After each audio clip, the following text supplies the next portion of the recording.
Welcome to The Buzz. We're going to have some fun, hear things you'll never hear anywhere else, and learn how to take 1 hour off your marathon PR. That may be an exaggeration, but I am Buzz Burrell, and we're going to have real conversations with the people who help define this amazing sport of running, which often feels like more than just a sport. So send me your questions and comments to buzz@ultrasignup.com so we can do this together. This is a production of Ultra Sign Up. Thank you for joining me. This episode is brought to you by Wahoo Kicker Run. Their sponsorship made this episode possible. Wahoo Kicker Run is a very high-end treadmill, a game changer for indoor training. It has run-free mode, so the belt automatically adjusts to your pace based on your position with no buttons or fuss. It's the closest thing to running outside without going outside. And you can train for running in the mountains, because the automatic grade control mimics real-world terrain, shifting from a negative 3% decline to a steep 15% incline. In case you're wondering, I am a big proponent of treadmill training. I personally go to the gym once or twice a week in the winter and during inclement weather, and treadmills are great for tempo runs, for uphills, and they help improve your running form. So check out the Wahoo Kicker Run at wahoofitness.com. Skimo. You've all heard the term, but what does it really mean and why should you care?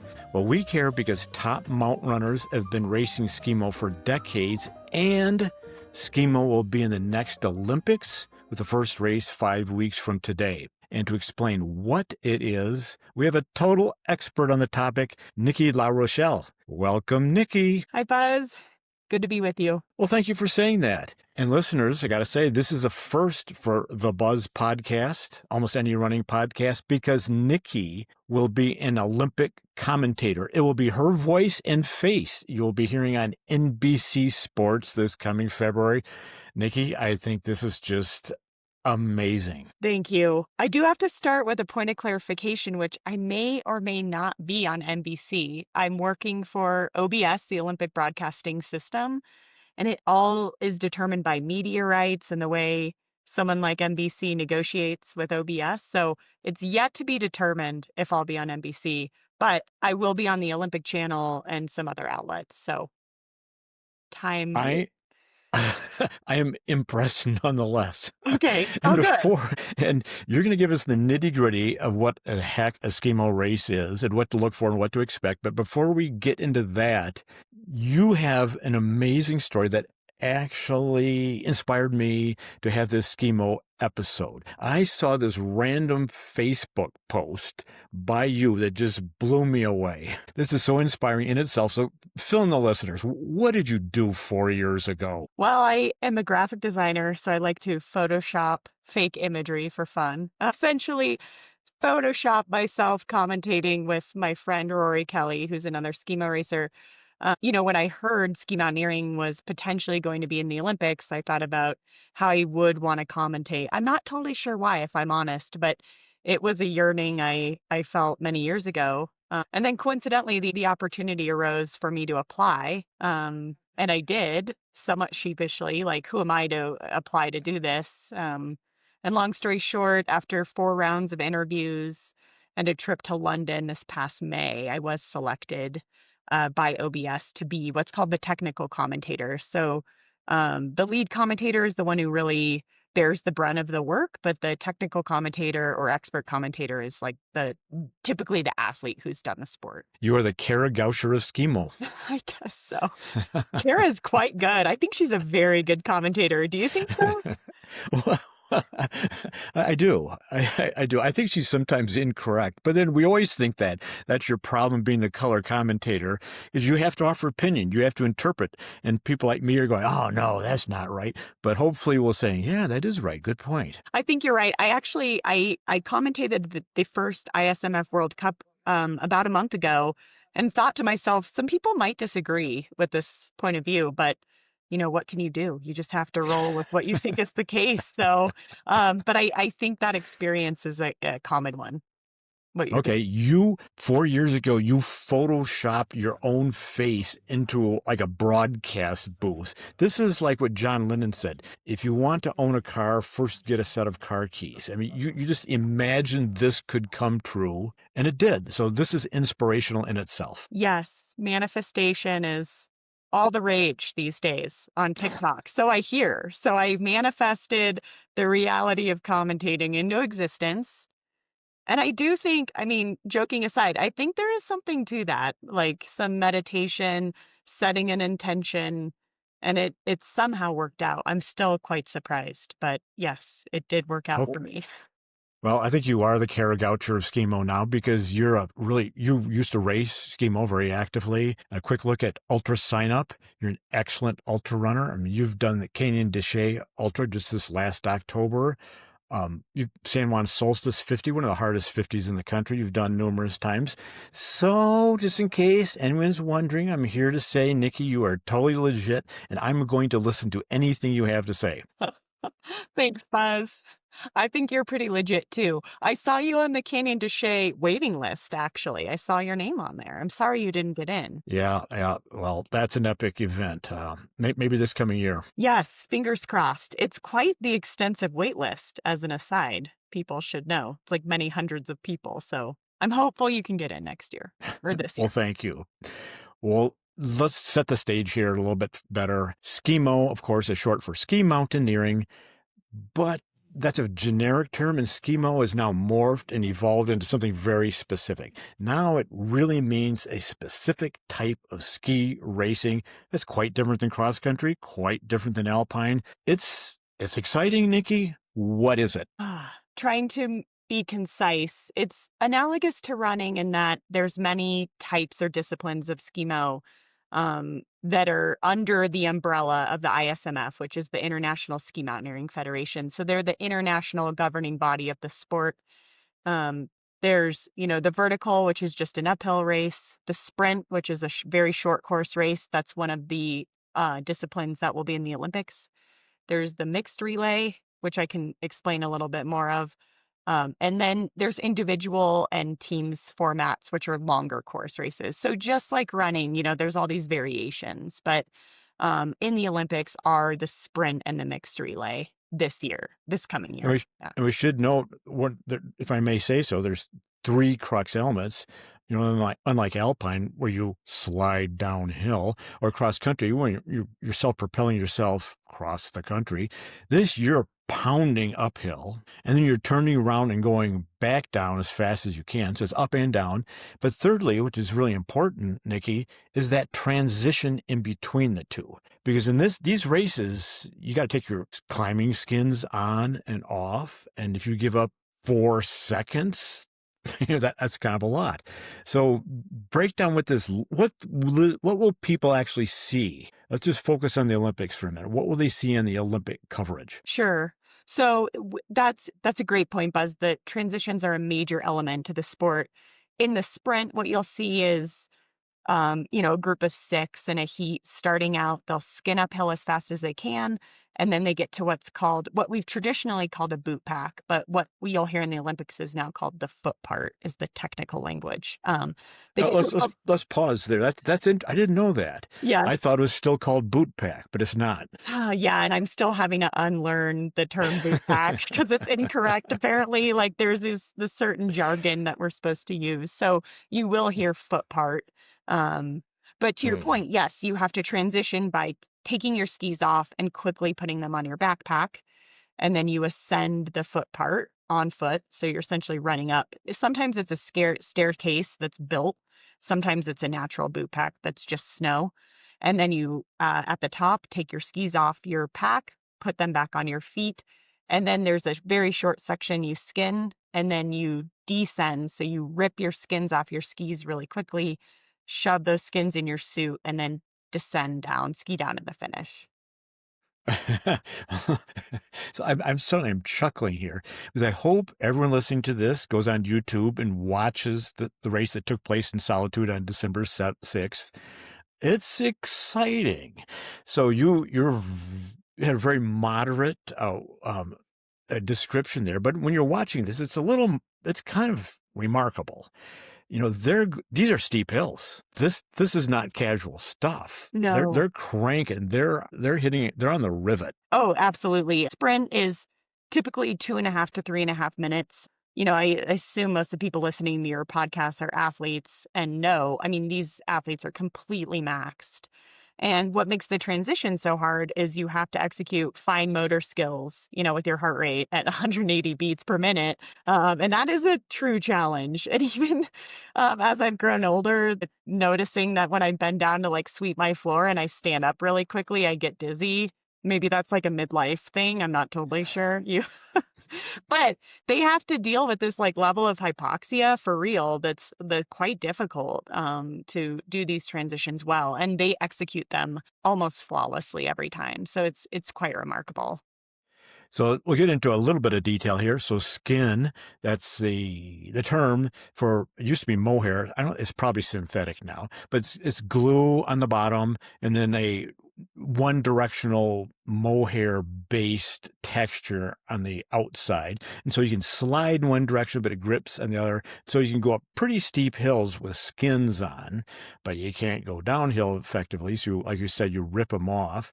But in each Skimo race, there's a section where they intentionally make you take the entire ski off, and you don't just carry them in your hands because you have poles. And so you have to immediately, like in one second, put it on in your backpack and keep going as fast as you can. Exactly. And these are all references. For example, in the bottom of the sprint, they have a section called the diamonds where you see skiers or racers sort of zigzag through this flagging. And this is all essentially referential to the origin of the sport, which was, doing kick turns or having to do a foot part or a boot pack because the terrain was so steep. So it's an effort to demonstrate in this more curated fashion the heart of what the sport really was. Very, very good terminology. They're still referencing, like, for example, Pyrmenta, the world's most famous Skimo race, which takes place over 4 days. And all these techniques are required and necessary. But for the Olympics, for the World Cup, they're not really necessary on those courses, but you want to make sure people still have the same skills. So, Nikki, would there be a correlation between this and climbing? It suddenly dawned on me. Look at rock climbing. All kinds of skill sets are required. But when they took it indoors to climbing comps, they tried to keep the same elements, but condense the time and make it very, very exciting so that TV audiences would find it exciting to watch. Exactly. I mean, I think with any of these sports, for the Olympics, it requires some degree of curation. So it can be broadcasted, it can be recorded, you can have an audience present. So yeah, exactly with climbing, speed climbing, for example, or even the mountain bike, like cross country mountain bike racing, you see probably a more curated course than perhaps a proper like cross country mountain bike course you might see otherwise. So, and people of course take issue with this to some degree. Like there are a contingent of people in the ski mountaineering world who don't love the sprint or love the mixed relay. They love, this the individual course, which is more off piste, these, expansive views, skiing down couloirs, etc. I think we'll get there with the sport. I think the individual will be included at some point. But this is a great stepping stone to even have any level of inclusion in the Olympics. Massive stepping stone. Well, same with climbing. So climbing debuted at the Tokyo Olympics, and it was a little odd the way they did it. They had everyone had to do like the so-called speed climbing and the bouldering and the lead. She had the world's best climber, Adam Andra, had to fit into this kind of odd format, but he did because this is the Olympics. And so if you can go to the Olympics, you're going to go. Oh, absolutely. Yeah. I think, yeah, there's a degree to which you say, well, I'll do it because I want to go to the Olympics. Absolutely. I curated. That's a good way to put it. Now, this has often been called, Skimo has been called the perfect cross-season training for mountain runners, which makes sense. So that's why a lot of people have been doing it. Kilian Jornet, the unquestionably greatest mountain trail ultra runner of all time, started as a Skimo racer. Before he did running, he was a Skimo racer. He won Pyramienta back in 2008, which was the same year that he first won the Ultra Tour du Mont Blanc, aka UTMB. So this is why everyone listening to this podcast should be paying attention, because maybe you, meaning listener, might want to get into the sport. Sure. I recall I was trying to make the national team back in 2016, and one of the qualifiers to make the team was in Brundage, Idaho. And I remember there were a few well-known ultra runners like Max King and Claire Gallagher that showed up. And I wondered, like, is this the beginning of seeing these highly talented ultra runners trying ski mountaineering out as a sport? But it's all to say, I think it's a fantastic type of cross training. It certainly gives your body a break in the winter. And then I think what stands out to me is the amount of vertical gain you can accrue over a winter is significant. I mean, it's so much less impact on your legs, and you can, do sessions up to 10,000 feet pretty easily. I mean, if you develop the capacity to do so, but running and getting out and accruing 10,000 feet is quite remarkable, or that would be a major endeavor, at least to me. I don't know. Your audience, perhaps they're crazy and that's standard fare, but it's really a great sport in that way. Just, I would say the vertical gain possibilities in particular. With less impact on the body. Yes. Interesting point. So, for example, Killian's future wife, Emily Forsberg, active Skimo racer, top runners like Emma Roca and Ida Nielsen, Francois Deon, and just this last year, Katie Scheid, who we've all heard of, was Ultra Runner of the Year last year. She was third at Pyramienta. So these are the top people. Yeah. Yeah, I think it wouldn't surprise me if it trends more this direction. And you hear people getting injured so frequently trying to do such high mileage, and I do think there might be something to taking a season off from the proper modality of running, or even just decreased volume of running and incorporating more skiing. It is so gentle on your body, unless you, have like a catastrophic, downhill injury, which is a possibility. Like Killian broke his tib bib in the Pyramenta one time, but right. Anyway, don't worry too much about that. I like it. Don't worry too much about that. Well, fortunately, I mean, like cycling, gravel cycling is very big for mountain runners, great cross training as well, because there's that no impact. You can go out for 5-hour bike rides and you feel pretty good the next day. A 5-hour mountain run, you're going to feel it the next hour. So this is a good point, unless you crash. So there's multiple skill sets here with Skimo. You got to be able to go downhill. It's not a pure cardiovascular sport. Yes. I'm curious, Buzz, do you ski? Have you done this to any degree? Well, I did, but before they called it Skimo. Ah. And so, I mean, in terms of the races. And so before they had the super lightweight equipment in Colorado, which we're both familiar with, hut to hut. I used to ski to all the huts. I have skied to every single 10th Mountain Division hut in Colorado. I did them all in the span of 2 days one time, things like that. But this was before Skimo racing had come to the United States. So I've never done an official Skimo race. It's not too late. We need to see you out there. I know. Here I am talking it up. I guess I should take my own advice, shouldn't I? Oh, yeah. I think you would love the Grand Traverse or some of these longer races in Colorado and in the West. I could see you doing really well, finding great joy. I got invited to participate in the Grand Traverse this year. I had a conflict on that very date. So, Nikki, you're making good points here. Here's an interesting question here.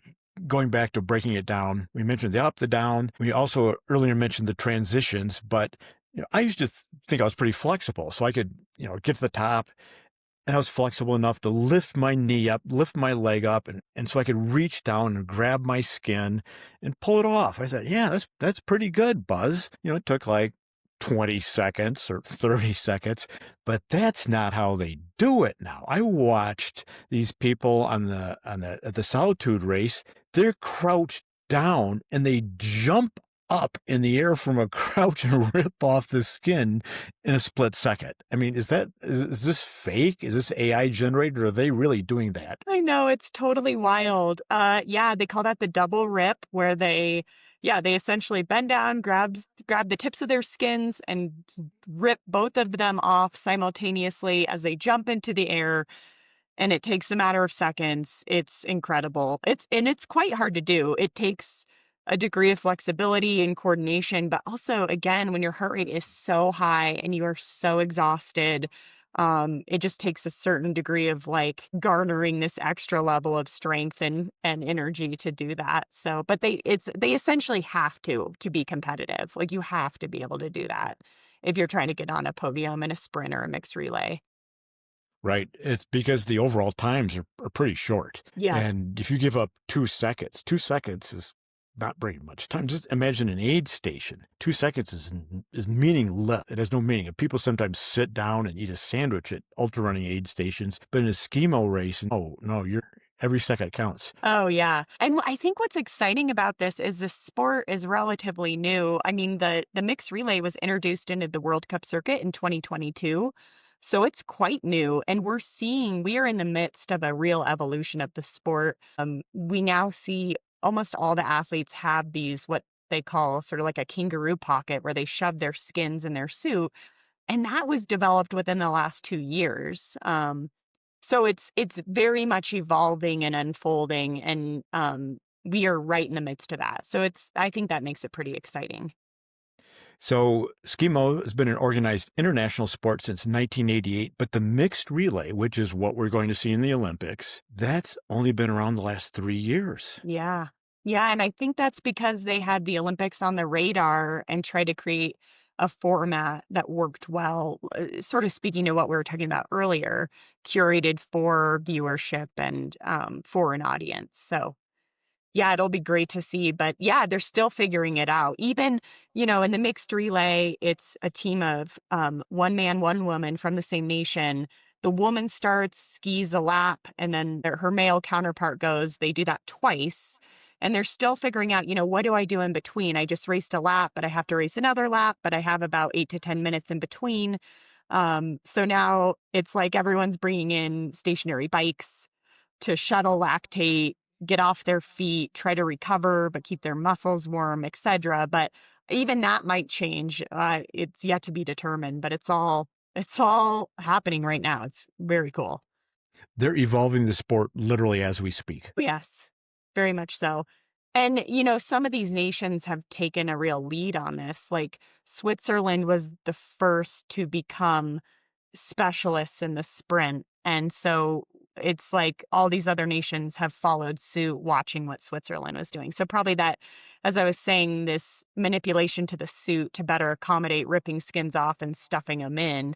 I think Switzerland, for example, was the first to do that. And then, all the other nations scramble and they sew pockets on their suits and do what's necessary to keep up. But that is what is moving this evolution forward. You probably remember the Ultimate Direction Skimo pack, which I developed, and we had that cool little pocket in the back that you didn't have to take the pack off. You didn't have to do any of that stuff. You'd literally reach behind and Velcro it open and jam the skins in and Velcro it closed.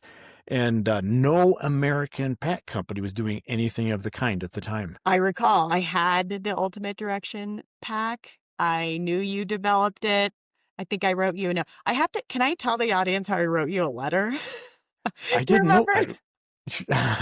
Well, I'm happy to hear that you had this pack. I would be happy to hear this. Thank you. Well, I saw that Buzz, you and Peter Bachwin really inspired me over 10 years ago with all your FKTs. I was new to FKTs 10 years ago. I was like, these guys are incredible. And you had done the Mosquito 10-mile traverse, which is near Breckenridge where I live, which is this unrelenting, daunting, high altitude traverse. Anyway, I was so compelled by what you guys were doing. I wrote you a letter, and my husband was like, that's so bizarre that you're going to send him a letter. But I did it anyway.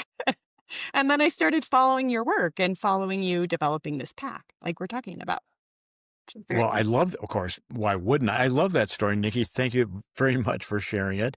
And when I started looking into you, you recently did the Mosquito 10 mile. So major props to you. We should note that Peter was the one who identified that the Mosquito 10 mile traverse is the longest above timberline segment of anywhere in North America, I think, outside of Alaska and the Yukon. Yes, it is wild. I mean, it's almost all above 13,000 feet, highly technical terrain in spots, long and very slow. So I was happy when I was done and really happy I did it. It's one of the coolest things I've ever done.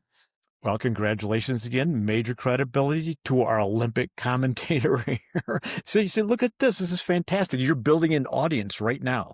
So anyone who listens to this is going to tune in and say, wow, yeah, Nikki, she knows what she's talking about. Oh, I hope so. Thanks, Buzz. So the recent race in Solitude, Utah, I think was the first World Cup race in North America. And it was fantastic spectating because you can see everybody. You can see the entire race from the bottom, unlike classic Skimo races. Not only good for TV, but good for in-person spectating. But yeah, that was the first World Cup to ever be held in the United States, which was massive. I mean, it was such a privilege and so exciting to see one hosted here. And that venue was perfect. It was anyone could see the entire course from the base. So that was just a remarkable place to have a World Cup venue, and hopefully it'll happen again this next season.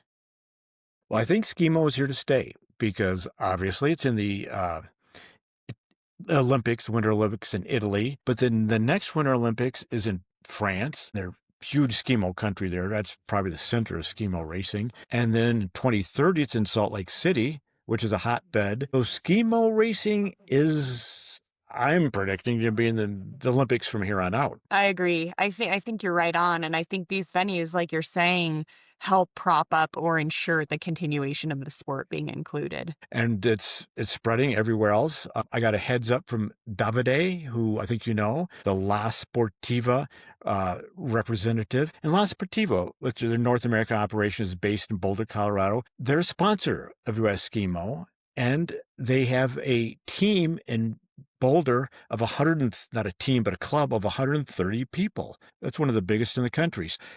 I'm just kind of doing a shout out to help grow the sport and suggest that people, including myself, get involved. Yes, Davide, oh my gosh, he's done such great work for the sport and the expansion of the sport. And I would say to your audience, one thing that's great is the vertical format because you don't have to know how to downhill ski.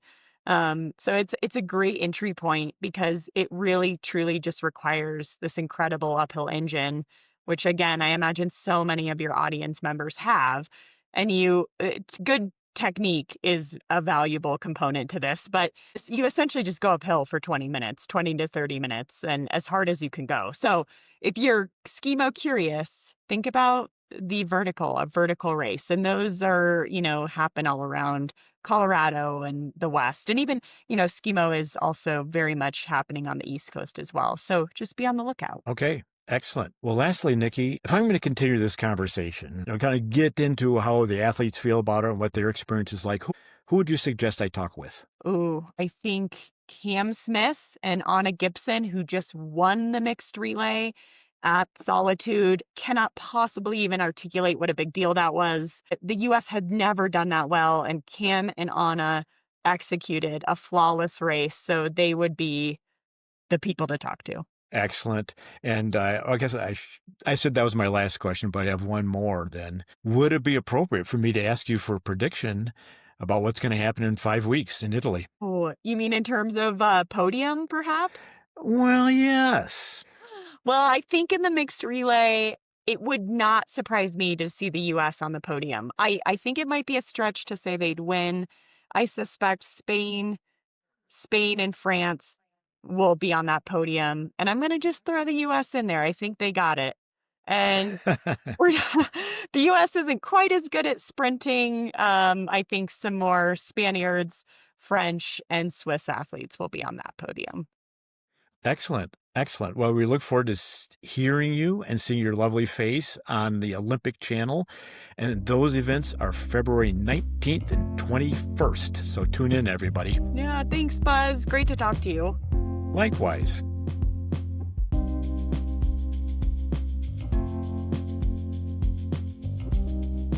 Thank you, Nikki, for setting the stage. And what a stage it's going to be, a worldwide live TV audience. And to help us understand what Skimo feels like, we're now going to hear from the guy who has dedicated himself to this sport for the last 5 years, Cameron Smith. Welcome, Cam. Thanks so much, Buzz. I'm excited to be here. We've met at a couple races, and I think you're a fascinating person, and yeah, really excited to connect. And actually, just the other day, my wife said, "Hey, I'm starting listening to this new podcast called The Buzz," and I said, "Oh, about 45 minutes ago, he reached out to me to talk about Skimo. So, what are the odds of that?" Yeah, really excited to be here. Well, excellent. Thank you for that story. And we should clarify for the listeners that when we talked at these two races, we weren't going neck and neck, you know. It was probably after the race that we had our discussion.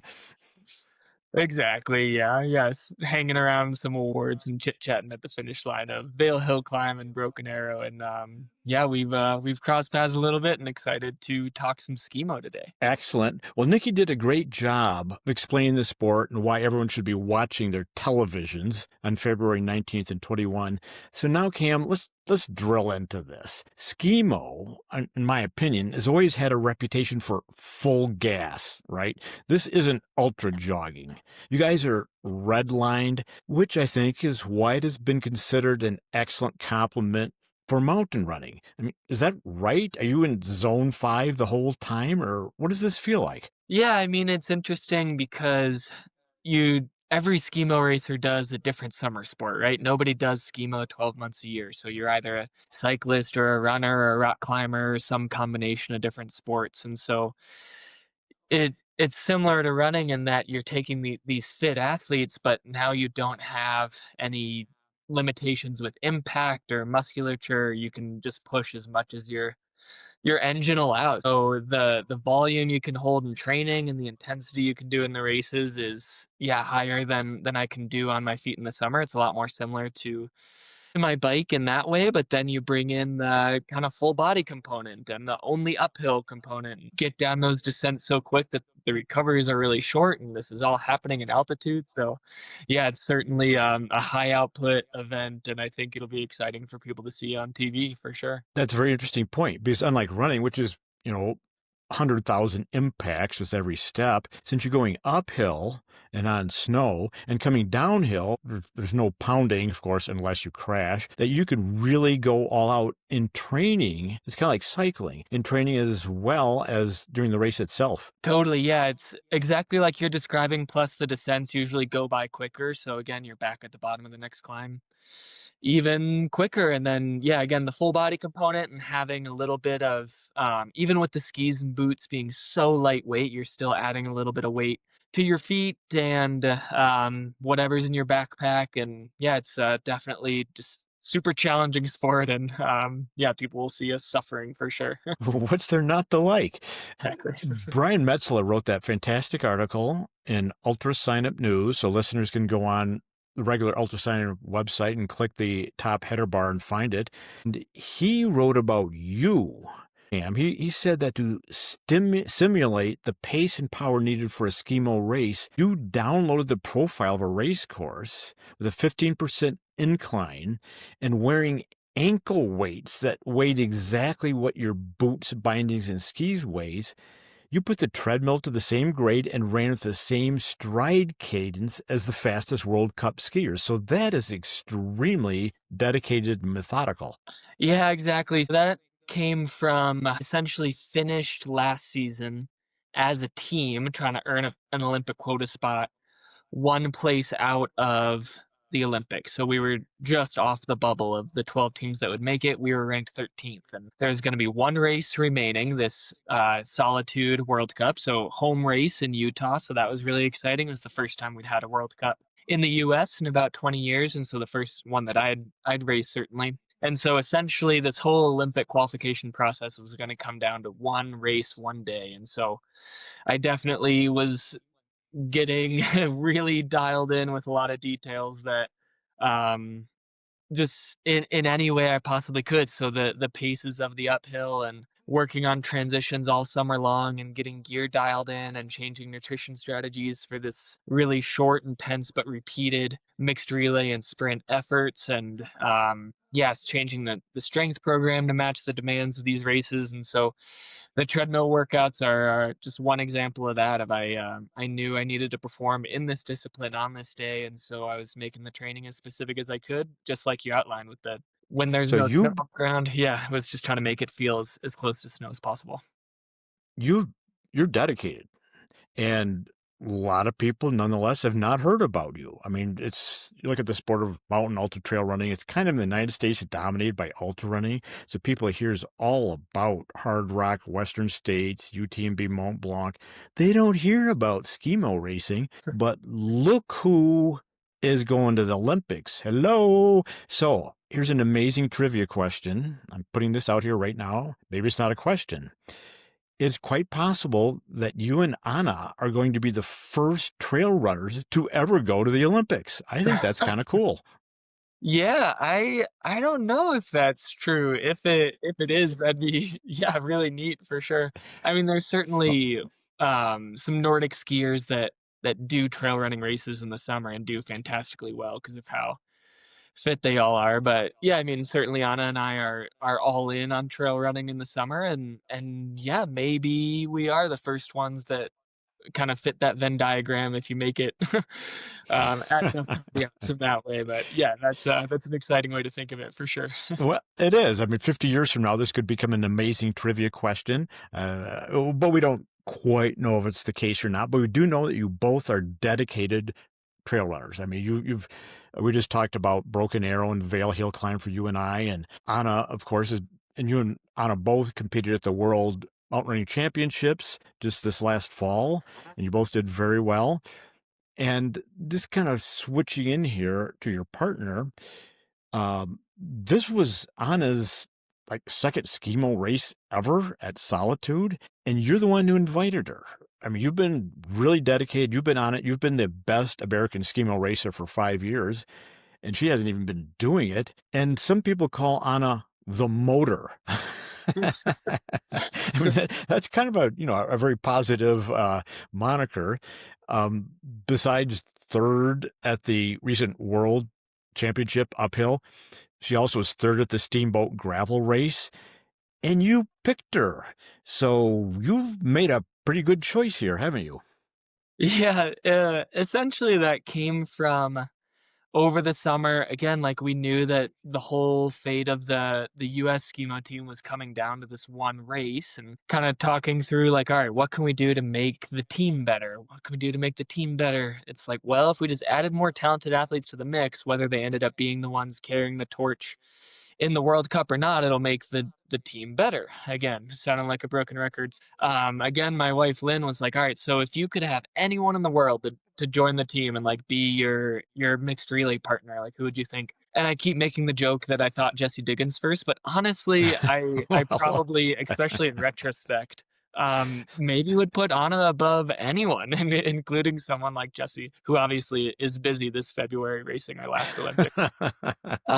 And the reason I think that is Anna's obviously listeners of this podcast will know that she's a world class mountain runner, but with these events being so short and fast, she's also a world class 1500-meter runner, and that's really rare to have that combination. And then it's also not just that; it's also that she grew up racing alpine and racing Nordic skis when she was a kid, and she has this photo that I think is hilarious of her just skinning up Jackson Hole Mountain Resort when she was in fourth grade, I think. So in a lot of ways, she's been doing this longer than I have by a long shot, just without this specificity. And you take all this on top of the fact that she has this killer instinct on the race course and a super calm, positive demeanor when she's not trying to crush you on the race course, and is just such a good teammate to have around. And I actually really hesitated before talking to her. I was like, well, clearly she's thought about this. Like, she knows Skimo exists. She's involved in the ski world. And yeah, like she knows what's going on. And if she was interested, she would have reached out to us by now, and she hasn't.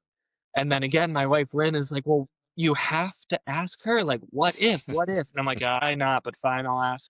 And then the Sunapee scramble weekend actually came and went, and I didn't get the chance to talk to her. It was raining cats and dogs all weekend, and just wasn't a weekend where I spent a lot of time hanging out post race. And that's New Hampshire. That's a mountain running Exactly. team qualifier in New Hampshire. Exactly. So we were both there. Anna won the race, of course, and I just didn't connect with her that weekend. I didn't get the chance to really chat with her other than like a good job and hey, hello. And then I got home and my wife was like, so how'd the talk go? And I was like, oh, I missed her. She's like, what are you doing? You need to talk to her about this. So then my next chance was Broken Arrow. And I essentially went up to Anna and gave her this pitch on where our team was. And we had this golden opportunity. And there's no promises she would be named to the team, and no promises that she would be the top female, and no promises that we would earn the Olympic spot, and no promises that she would be selected if we did. But given all those what ifs, do you want to give this a shot? Because I think you'd be great at it, and it would be an adventure. And she thought hard about it. She's really meticulous with the races and the planning that she does, and she was sold. And yeah, that's how history happened, I suppose. Well, listeners, there's a number of takeaways here. One is, if you got an idea, go for it, right? I think your wife was brilliant, Cam, so congratulations to her. We're all thanking your wife for giving you the little elbow in the ribs. Anna skinning up Jackson in the 4th grade. Okay. It's a little bit of a fake out that this was her second ever Skimo race, because she's got this incredible background, actually. Yeah, and I think it's really amazing in two ways to me. Of it's amazing that she has been building up to this her whole life, in the sense that she's been skiing competitively in different disciplines, has turned herself into one of the best runners in the world, trail, track, whatever you want to call it. And so she's been building towards this her whole life. But it's also absolutely incredible that she got this idea and started focusing on this race 6 months ago. And even if she'd been skiing her whole life, like the transitions are so specific and the gear is so specific and the race format is so specific and it's unlike anything else that she had done exactly. And so it's amazing that she did it so quickly, and also amazing that she's been sort of building up to it her whole life. So it's sort of these two parallel things and storylines that are equally amazing. Like she's an incredible athlete. It's cool to see. It's very cool to see. Let's keep working this out, because the Olympic format is essentially a sprint. It's very different, isn't it? I mean, you've done Skimo, all kinds of events. Have you ever done Pyramenta in France? I have, yeah. Yeah, and I'll do it this year with David Sinclair. Oh, really? Oh, we have like 4 or 5 podcasts in this one, so we'll leave that one alone. But we'll say this is a 4-day race. I mean, this race has 10,000 meters of climbing. This is, classic Skimo. There's PDG, Patrouille des Glaciers, held every second year from Zermatt to Verbier. And this isn't that. The Olympics sort of crushed it all down for us bored Americans with a short attention span. So on one hand, it's very different, but on the other hand, it's going to be really exciting. I mean, your race in Solitude was won in 32 minutes. So did you have to change your training, is the big question I'm getting to adapt to this sprint format?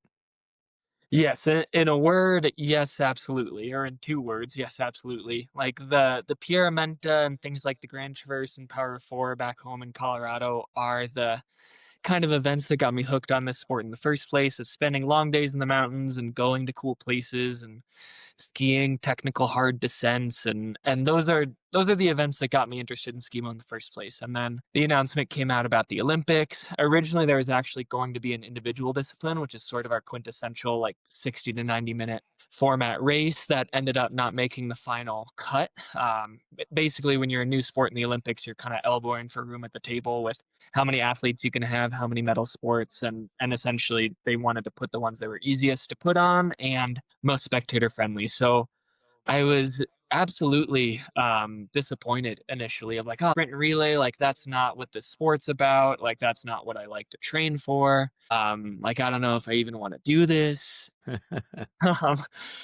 Basically, like I thought like, well, of course I'm going to give it a shot. I'm going to see how well I can do at these disciplines. I'm going to make some tweaks here or there and see how it goes.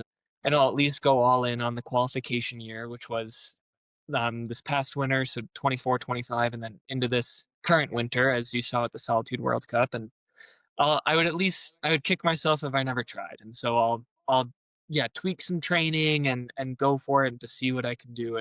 And that came as well from this can be our sixth podcast is I tore my ACL right as this buildup was sort of happening. And so coming back from that, I was forced to spend a lot more time in the gym and work on a lot more strength and power work just to get my leg right again, and had a similar experience with a shoulder injury the next year. And so this all lined up to like, okay, I'm at least giving it a shot.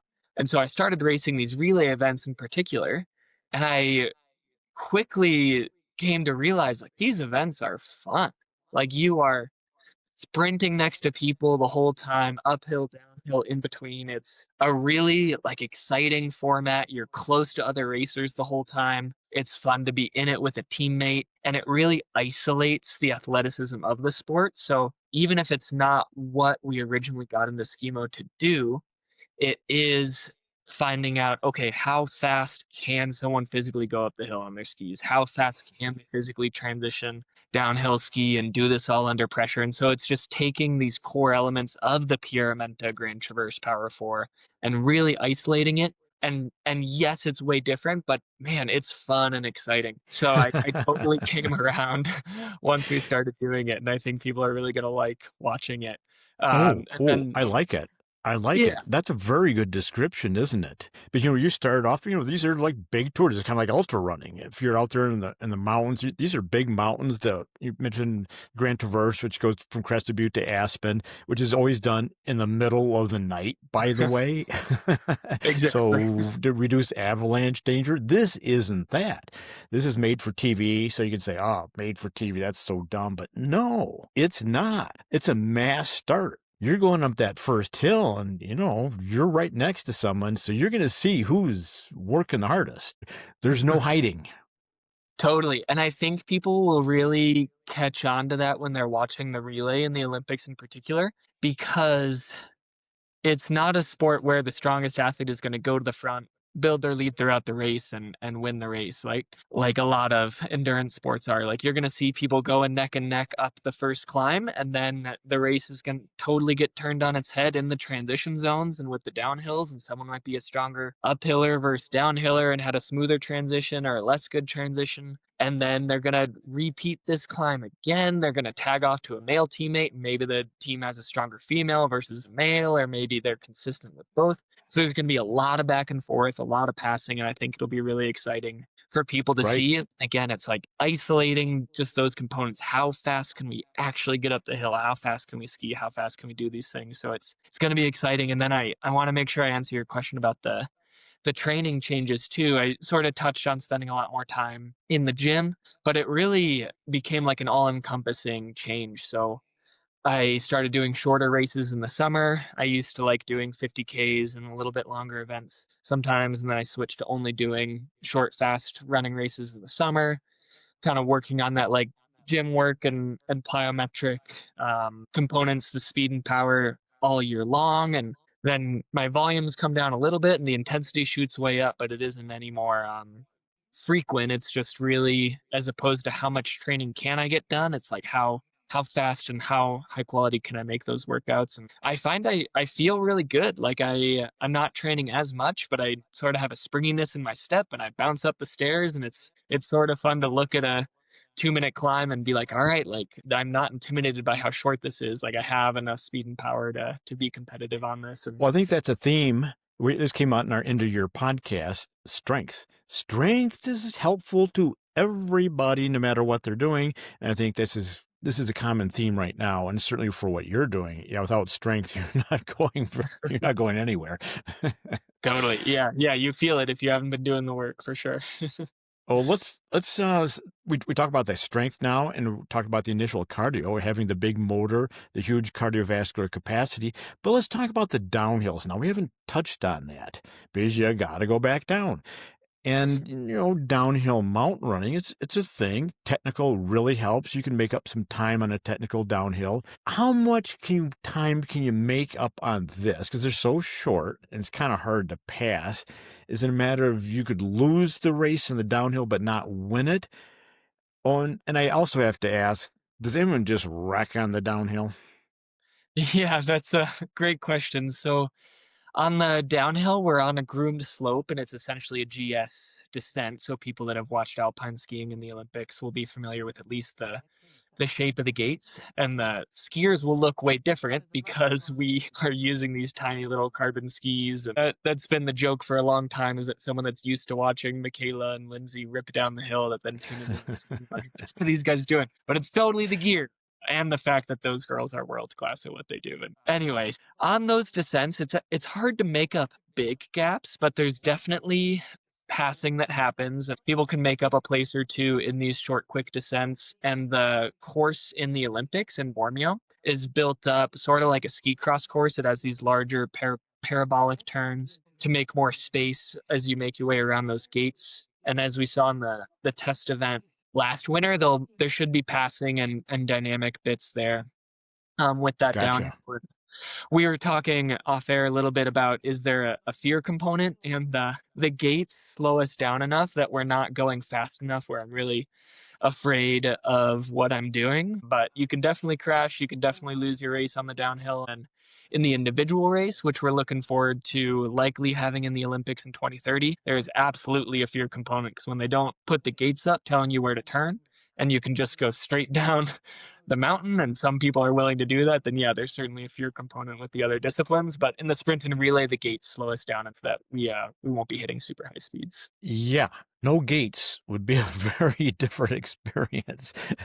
Exactly. Yeah, because with gates, I mean, there's a little bit of technique. You got to, hold your edge, hold your speed while you're cornering. But if there's no gate, you could just point it downhill, and who's ever got the most nerve is going to be first to the bottom or last. Exactly. And you won't be able to make up those gaps on the uphill. So if the individual, again, is put in 2030 like we expect, it remains to be seen what those downhills will look like. But if there's just flags down a couloir down a mountainside and they say just take this path down, you can turn as much or as little as you want, there's going to be huge differences in the way Wow. you ski that, and it's going to be extreme. But that's a conversation for a few years from now. We'll see how it develops.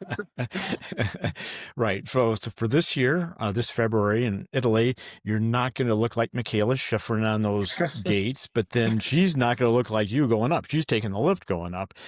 And we do note that your gear is a lot different, because you want to have skis with obviously metal edges and, nice carving capability, but these are lightweight skis. They're not meant to hold a high-speed turn. Exactly. These are close to the same weight as cross-country skis. The boots, the bindings, and the skis are pretty close to the weight of cross-country gear. So the skis are around a little under 700 grams. The binding adds about 100, and then the boots are in the 500s somewhere. So we're just talking a couple pounds total for that whole setup together. So it's super lightweight. It's really good at what it does, but yeah, it'll be different from people watching Michaela.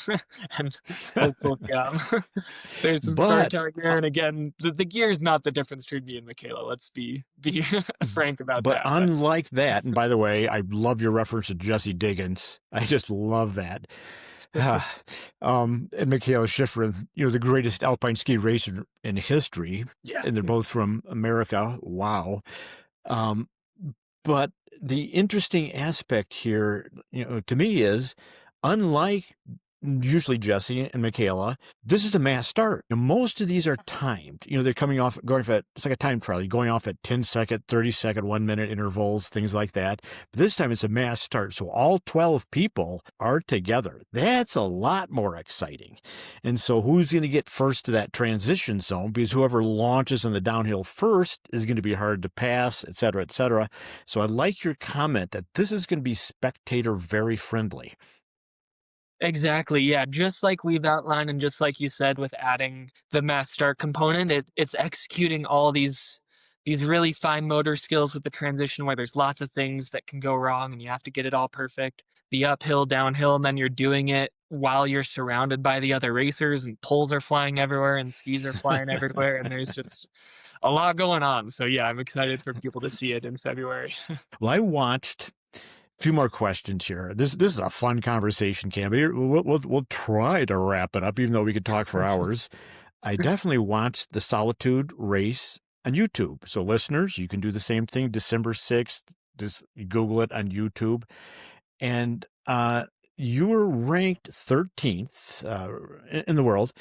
And there's 12 spots in the Olympics. Like I said, this is the first time ever in the Olympics. There's only 12 teams. Who's going to be the 12th team? And you and Anna blew them away. I got to say, it actually wasn't close. I mean, Anna held her own in the first leg. It's like, all right, okay, I'm watching this. We're still in it. But in the first boot pack section, we discussed boot packing with Nikki. You know, I'd say it's paying homage. It's staying true to the sport. Where things like Pyramenta and Patrol de Glaciares and so forth, you have to boot pack because the course is so technical. In the Olympic course, you really don't have to, but they kept it there in order to make it legit. But you pulled away in the boot pack, Cam. You had the gas, you had the strength, and I got to say, you and Anna never looked back. Both of you kept extending your lead throughout the race until finally in the last downhill, you were taking off, you were putting on your skins for the sprint to the finish before the number 2 team, the Germans, had started the downhill. So you won handily. Yeah, thanks for watching, Buzz, and thanks for walking me through what's a happy memory, to say the least. But yeah, there's a lot there of, I think what really worked for us that day to go from being ranked 13th to winning is, of course, like Anna and I hadn't been a team before, so that's a different variable, and it was on home soil, and we'd been really dialing in things over the summer. So like there's a lot of kind of components to why we would have performed well. Also, a couple of the top countries were not there. France and Spain are the top 2 countries, and neither of them were there. But even with all these caveats, like 13 to 1 is a big jump. So like there's probably more than one explanation, right? So I think a lot of it came from Anna and I were just so focused on performing the best we could and just focused on ourselves. And there's so many people that played a part in this journey, and there was all this pressure, right? Of like, we were either going to perform and go to the Olympics, or we were going to fail in front of everyone and not. And we knew at the end of the day that all these people that were behind us really just wanted to see us race all out and execute the way that we'd trained and just have a solid race, no matter how the other teams did and how things worked out on the results sheet. And I think one of my favorite examples of that is when Anna's running in to tag off to me at the end of her first leg. I think we were in 4th place at the time, and we're behind the Canadians who we needed to beat. And so, like, we should be kind of feeling the pressure, right? Like, we're behind the 8 ball here, and she's cheering at me while she's running in, and I'm cheering at her while she's running up towards me. Because, again, we were just focused on having the best race we could, and we knew that we were in the middle of doing that. And I think that attitude is of us having fun and just being focused on executing and racing as hard as we could for each other and for the team was why we were able to stay smooth and consistent and execute under that immense amount of pressure as the race went on. So then you saw me at the end of my first lap really starting to build that gap. And then what's harder to see unless you're really watching the times is how Anna just absolutely buried everyone on her second and final lap. So in the middle of the race there is where we really kind of put the heat on everyone. And I think that really just came from, essentially, you could say, our mental game of just the way that we had applied our focus and the headspace we were in and the preparation we'd done. So yeah, happy memories for sure. Happy viewing for sure. The mental game, I love it. Pressure, what pressure? You're doing what you need to do with a good teammate. Boy, what a good story. By the time everyone hears this episode, you will be in Europe. You left back on January 8th. So you're going over, are you going to Italy to train, or where are you going? Yeah, we'll have 3 back-to-back World Cup weekends in France, Andorra, and Spain, respectively. And those will have some sprint races, a couple vertical events, so not the Olympic discipline, but still good racing. And then there'll be a relay at the final one in Spain. So I'm going to race all 3 of those. Anna will just come out for the final one. So that's sprint and relay in Spain. So we'll get a chance to run one more relay together. That'll be at the end of January, beginning of February. And then we'll do opening ceremonies, which is a crazy thing to say. and a few other kind of Team USA events to gather all of our gear and do some sort of like welcoming things as a team with the other sports. And then we'll go to Paso Tonale, which is the site of a big World War I battle, and a ski area. And so we're going because it's a ski area.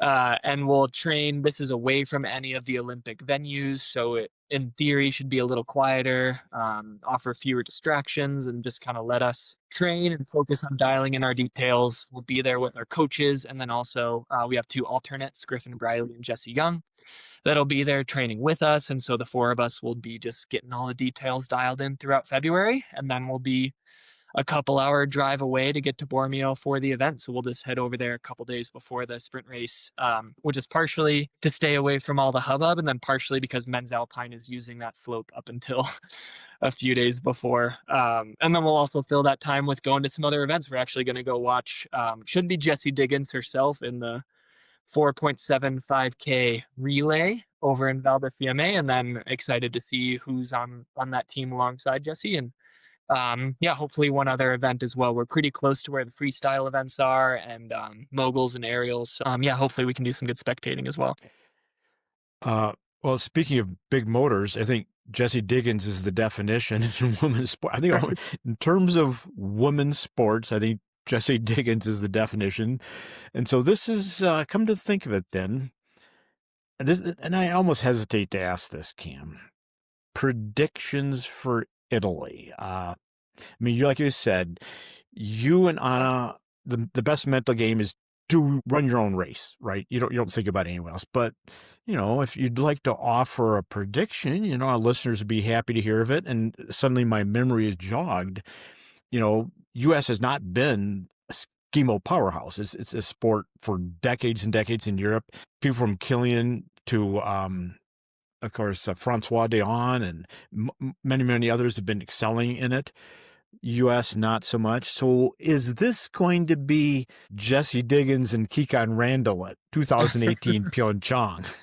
That's certainly a moment I can dream of, and you're trying to catch me. So we actually were made to go through a sports betting training through the USOPC. Now that we're part of this bigger Olympic event where there's going to be more attention and things like sports betting happening.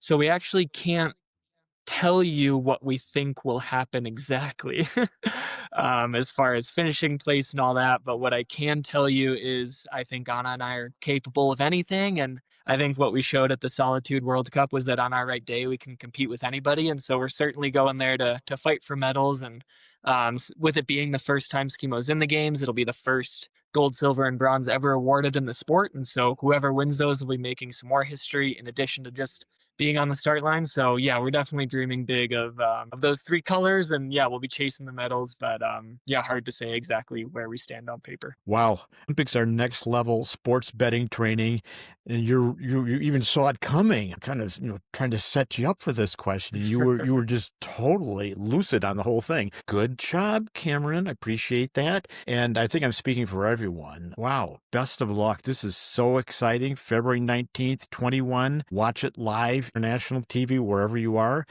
And I'm kind of going with my statement that you could be the first trail runners to ever compete in an Olympic Games. We'll just go with that for now.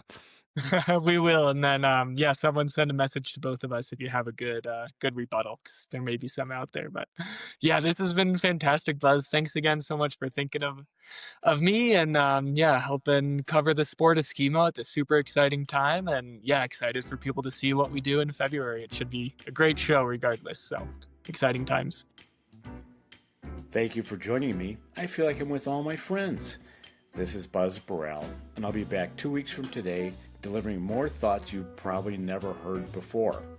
This podcast is a production of Ultra Sign Up and releases every other Tuesday, alternating with The Trailhead with Zoe Rome and Brendan Leonard.